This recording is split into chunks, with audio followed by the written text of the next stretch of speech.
Hello, and welcome to episode 6 of my Factorio mini-series. Today, as promised, will be just a chatting day, a debrief about what we've done, and I might try play in the background. So the other episodes were me playing, trying to talk. This episode is going to be me talking and maybe trying to play in the background. So there's just some things I want to talk about how we've done and what we've done and where to go from here. So Factorio, for me, sort of the base game. If you ignore DLC, all the space bits and bobs. I sort of 4 layers to it, in my opinion. There's the basic layer, which is me right here, running around, dumping stuff, doing things, fighting bad guys. All manual, totally required to play the game, to beat the game. The other 3 layers, as I like to call them, are just to beat the main game, just the standard game, are not compulsory, in my opinion. You can choose them if you like. They are, the first of them is trains. So you can set up tracks to bring all your goods in and around your factory. You would use them to get further away things. Like this is so close, it's just pointless me making trains to get these. And if you're just trying to beat the main game, this is my point, that trains aren't required, is because you only need 1 patch of each new ore, and that will get you enough resources to finish the game. So the only one that's far away is this coal, but even that, I mean, I need like one or 2 belts from that. I could belt that up pretty quickly. A lot quicker than setting up a train, maybe some stations and faffing around like that. So trains, although fun, they're sort of, I think they're more useful for if you're doing like a train world, a specific setting where the ore patches are further away, or if you're doing some sort of late game stuff or mega factories, you might want to use the trains. They are fun. Who doesn't like playing with a train track? The next one is robots. Robots are hidden behind oil, sort of plastics and things to make them. And again, they are helpful. Certainly I think the logistics robots are helpful in the sort of standard game, so they just bring goods to you, so you never have to go pick things up from machines, and again you can just sort of make orders and they'll bring goods. Construction robots, not sure. By the time you get them, you haven't really got a lot left to build, and if you're new, it's not like you really know what you're building either, so it's probably more for seasoned players where they have blueprints that they can put down, or they're at the end game and they're sort of repeating the same patterns over and over again, and you can just get your robots to do that stuff for you. So that's the robots, and the last one is the circuit network, which is just so deep. You can do so much with it, but again, that's for like mega bases, or if you're just want to do something silly. I'll explain, or maybe I'll explain that in a minute. So those are the layers. You need to use them to, however you like, really, to make your base. But then you got to decide, what kind of a base am I going to make? So you can make a spaghetti base, which I suppose, oh god, which would look a lot like sort of this, getting a bit messy. You just, get together however you can and just make it work. You could probably say that the speedrunners use spaghetti bases, but like highly calculated and designed spaghetti bases. So I don't know if that would still count as spaghetti base. I really don't know. Let's just stick something on. You can make the main bus base, which is the style I go for. So imagine this here. So you have all your ingredients going down one line, but it would be much larger. You'd have sort of 20 lanes plus. So you had you might have all your smelters down one at the factory, and you'd have this line of belts going all the way up through the middle, and you'd have manufacturing off either side. Get more and more complicated as you go, and that's main bus is definitely the way that I like to do it. It's the way a lot of people do it as well. But there are other ways. There's like modular bases where it's like squares, and each square you might do a different thing. So inside one square would be furnaces, inside one square would be green circuit makers, and you just keep adding more squares, and you might have belts connecting them all, trains taking things around. There's a phrase called city blocks, which is like squares of paths stamped over and over again. You could do that, but I think again that's quite late game, in my opinion. You could build I've seen somebody build a diagonal base. I would not recommend that. Don't do it. Like where all the belts go like this, and then all the machines are off the side. It's ridiculous. I don't know why somebody would do that, apart from for some views on YouTube, I suppose. You could build a hexagonal base. I saw somebody do this with trains, so it's like it was really cool. It was a really good video. I can't remember who it was though. It's got a B in it. B plays or something like that. I don't know. But that was really cool. Hexagonal base. You could build a water base. So if you find like a lake big enough, you can create landfill with the stone. Use the stone to make landfill, and you can build over the water. And you could build your base out in the water with just sort of one little entrance for like belts or trains or whatever to bring everything in. And that way, none of the bad guys can get to you. You just stick loads of guns around the edge of your base, and you're invincible. I wouldn't recommend it, because I've tried it, and it's actually a massive pain in the butt trying to build over the water. You need so many landfills, and it costs so much stone. It got a bit tedious for me, so I wouldn't recommend that one. So that's options for bases. Sort of what size of your base. Again, this is the starting area. This kind of size we see the cliffs begin. Now, full-size base would take up that area. So you might have 2/3 of it might be sort of the main base with your main bus and manufacturing, and then if you're going solar power you need a lot of solar panels. So that would be this side. If you're doing trains, you'd have to sort of have a station in there, and it's about this size.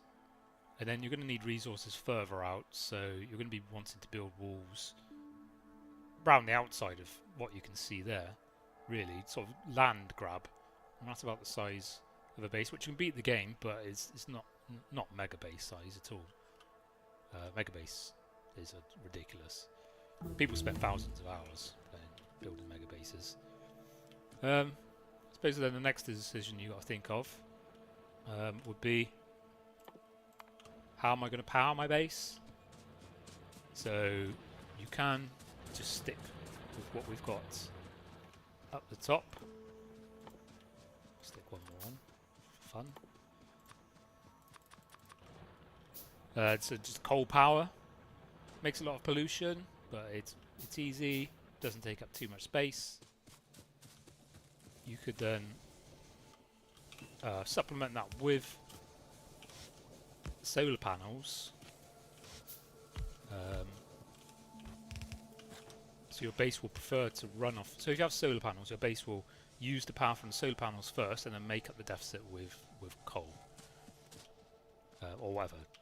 What you've got.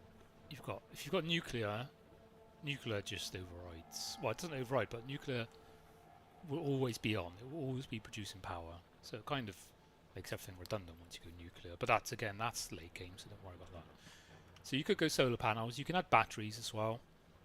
So any excess power made by the solar panels during the day will get stored in the batteries, and then the batteries will be used during the night time. But you have to make sure that you're sort of disconnecting your coal power. Otherwise, your coal power will try to charge your batteries up. So there are sort of various ways you can do that. So solar's is like an friendly way, so it's less pollution. But like I said, it takes a lot of panels. So that's sort of your main options there. But then you might want to do some silly stuff as well, like especially with the circuit networks. So some of the things I've done is add a clock. That just shows the total amount of time that I spent in game. You could also make a clock that maybe shows the time of like the in-game time, like the night-day cycle. I've never done it, but it's possible because the game runs in 60ths of a second. It's called a tick, and you can calculate the minutes and the hours. I think I read it the other day. 12, no, I can't remember now actually. Something like 12,000 ticks in a day, or 12. There's something 200, maybe like 17,200, something I can't remember. But it equates to 7 minutes in real life is a full day-night cycle. So you can make a clock that shows. I don't know why, just for fun, really. You could do that. I made some guns on my base once, where all the guns on the base were connected. I haven't got many guns. Where are they? I can't remember where I got them. There we go. Not my car. All the guns were connected with cables, so when the gun was firing, the inserter would put ammo into the gun, and as it put ammo in, my base would read that I'd used one magazine. So then I had that connected to a screen which would show me how many bullets I'd used in total to defend my base, and it would also, as it counted, I used like a sound thing, which I don't think I haven't unlocked yet because I haven't unlocked circuit networks. You get a speaker and you can do like a drum beat, so it sounds like a gun. So every time something attacked my base and my guns were shooting, this sound would go off, which I could hear anywhere in my own base, and it would go do do do do do do do do, and this like my little counter would go up for my bullets. Stupid, but it was quite fun. You can do stuff with the day-night cycle if you want, making a day or nighttime detector. You can find them on YouTube. My particular one I like to call free fish in a bed. I'll keep that a secret though. You can just work that one out by yourselves. Just look online. They're all fairly similar basically. It's items going around, about around and round and round, and when it stops, you know it's using solar power. You know nighttime's begun because there's no more power. It's roughly like that. It's not exactly, but you can do that. So using the same kind of detector for day and night, you can do stuff like I built a train once, which would only set off every morning, and it would go around my track, and it had an artillery turret on the back, and it would stop in all the corners of my base wall, around the edge of my base, and it would just shoot any new bases that had come within the artillery range. And I called the train, or I called the station. I'm not sure if you can name trains, or if it's just stations. It may have added naming trains. I called the station the Dawn Apocalypse, which I thought was quite apt. And you can, this is not circuit networks now, but you can build a rough wall around your base where you can really go all in. So I would have, at one point, guns facing up like this, and then I'd have a flamethrower in front of those, and laser cannons in front of that, and then a wall in front of that, and I'd have it all managed by robots. So they'd repair anything, they would replace anything that got damaged. I called it the Invincible. Nothing was ever getting through. And that's, if you're going to be playing the DLC, you need an Invincible at some point. So because you have to leave the planet and go to other places. You can't just leave your base unattended. It needs to be able to defend itself non-stop without you. So you definitely need one of those. Ooh, let's have a look. How much time? Okay.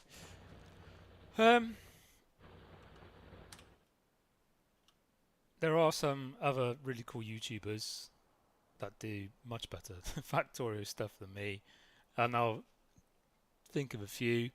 So I mentioned the city blocks. There's a guy called Nilaus who does a lot of work on that. He's got serious OCD.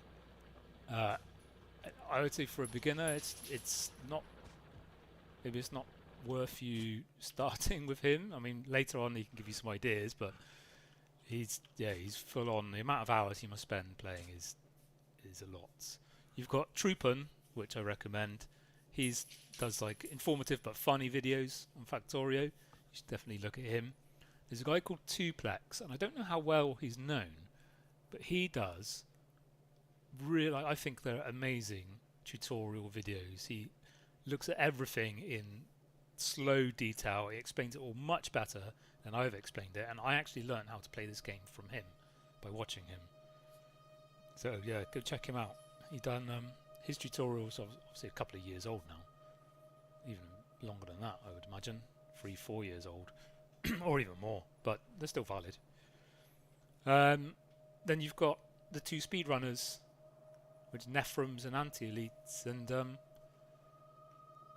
they can both finish the game, the main game, in under, I think the world record now is under 2 hours and 20 minutes. It's held by Nephrums, but the world record was going back and forth between them constantly, and it's sort of died down now. I think they've decided that there's nothing more they can do really. I prefer Nephrums. I prefer his bass style. There's something about it which I quite like. So they're all sort of different YouTubers who do Factorio, but there's loads more. So just go out there and look at stuff. There's some channels that really lean towards the circuit networks and technical things. Like some guy literally made like a computer in Factorio using all of these. I studied it. Yeah, I'm still doing these bullets. Using the circuit networks and used the lights. I'm sure I made some lights, didn't I? Use the lights, and you can colour them green and stuff. And he made a screen and used the computer to project Doom, like the old school, really old Doom, inside Factorio. I've seen videos like the Rickroll video. I'm sure I've seen that inside Factorio. You can make music. It's so deep, that part of the game. It's, it's not for everyone, that bit. I've sort of delved into it a little bit, like I said, with the clocks and things, but that's about as far as I'm going to go. And I think that's about all I want to say, really. You just play the game, push forward, just try to take it slow, and don't be afraid to restart. Just take all your skills with you back to the beginning and go again. Like, I've lost count of the amount of times I've restarted this game, and I've finished this game so many times, but it just draws me back. But I've never done like a mega base. I just like playing the game, finishing the game, and then starting again. I'm just that kind of person. I like the beginning of the game rather than trying to build something huge at the end just to, I don't know. I don't really understand it, just to produce more science. Kudos, or I don't know. I don't know why people do it, to be honest. But it is something a lot of people do. And that's it. I think we'll just leave it there. That's like a short episode, only about 20 minutes long. There's the base. And good luck. And I hope somebody comments, actually, if you've made it all the way through all 6 of these episodes and you haven't played Factorio and you decide to buy it because of this, and there's lots of ands here, and you like it, it would be great to hear a comment from you that you've enjoyed the game. That would make all these 6 episodes worthwhile. I'd be quite surprised if many people watch this all the way through. I think the audio, especially on episode 4, was a bit shocking. I think I started to watch it to check it, and I was on the verge of re-recording it and thought, no, I just let it slide. I just carry on, and it's all like a learning experience. And I feel like my rendering settings are maybe not great as well. I need to look at that. But I don't know if I'm going to make any more videos. This is just a rare occasion where I had a few days to myself, so I just decided to do it. But it's not the kind of thing that comes up often, to be honest. So, I think with that, I will say goodbye and enjoy. This is Mandrake, signing off.